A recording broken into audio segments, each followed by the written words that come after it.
ਦੋਸਤੋ ਤੁਹਾਨੂੰ ਅਸੀਂ ਅੱਜ ਉਹ ਪੱਠੀ ਦਿਖਾ ਰਹੇ ਹਾਂ ਜਿਹੜੀ ਤਕਰੀਬਨ ਪੌਣੇ 6 ਵਜੇ ਬੈਠੀ ਸੀ।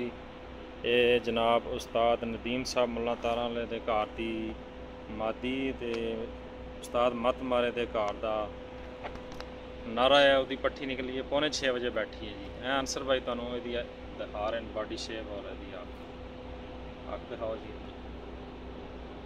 ਇਹ ਪੱਠੀ ਹੈ ਜੀ, ਪੌਣੇ 6 ਵਜੇ ਬੈਠੀ ਹੈ ਜੱਦਾ ਸ਼ਹਿਰ ਦੇ ਵਿੱਚ, ਸਾਊਦੀ ਅਰਬ ਵਿੱਚ। ਇਹ ਦੋਸਤ ਨੇ ਮੇਰੇ भाई है तजम्बल साहब ने, उस्ताद अंसर साहब ने, ये शफीक भाई ने जी, सजाद साहब,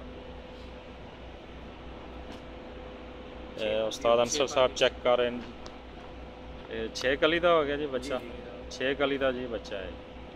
पट्टी निकली है, एक कली का बच्चा सी, 2 कली का बच्चा, जब तक 2 कली तक भी 6 बजे तक इन्हें प्रवास दी है। 3 खप्पियां दे जी पार कट के ਇਹਨੂੰ ਰੋਕਿਆ। ਹੁਣ ਈਦ ਦੇ ਬਾਅਦ ਜਿਹੜਾ ਇਹਨੂੰ ਉਡਾਵਾਂਗੇ। ਈਦ ਗੁਜ਼ਰ ਗਈ ਹੈ, ਕੱਲ ਹੋ ਗਈ ਹੈ, ਸਮਝੋ ਅੰਗ ਲੜਾਏ। ਉਸਤਾਦ ਨਦੀਮ ਸਾਹਿਬ ਮੁੱਲਾ ਤਾਰਾਂ ਵਾਲੇ, ਉਹਨਾਂ ਦੇ ਘਰ ਦੀ ਮਾਦੀ ਹੈ ਤੇ ਉਸਤਾਦ ਮਤ ਮਾਰੇ ਦੇ ਘਰ ਦਾ ਨਾਰਾ ਹੈ ਜੀ। ਇਹ ਪੱਠੀ ਜਿਹੜੀ ਹੈ ਪੌਣੇ 6 ਵਜੇ ਬੈਠੀ ਹੈ ਜੱਦਾ ਦੇ ਵਿੱਚ।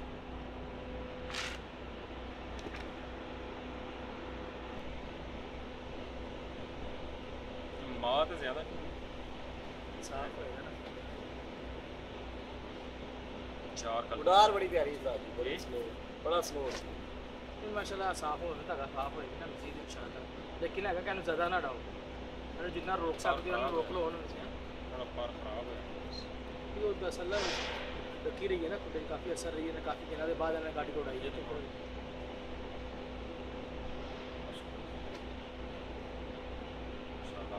बड़ी सोहनी पट्टी, बहुत शानदार। अकलों की भी बड़ी। थोड़ा जहा साफ करके ना सदा जोड़ा च रोक लेना, जोड़ा च रोक लेना, जोड़िया में इस उत्ते की प्रवास लैनी। जो जानवर 2-3 पर कट के विचों जो जानवर 6 बजे 5:30-6 बजे 3-4 प्रवाजा तुहानूं दे दित्तियां ने। उस तो मजीद प्रवाजा तुहानूं काफ़ी दिनों के बाद 3-4 दिन पर उड़ा के 3:30 बजे तक बैठा है।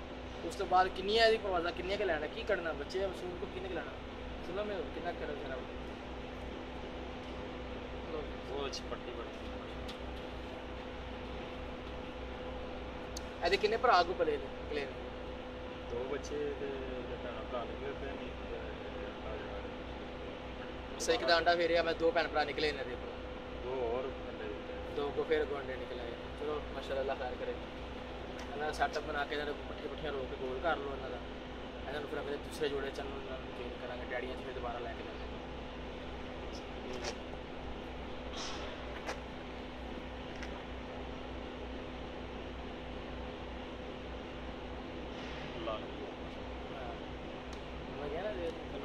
ज़्यादा माँ तो ज़्यादा माँ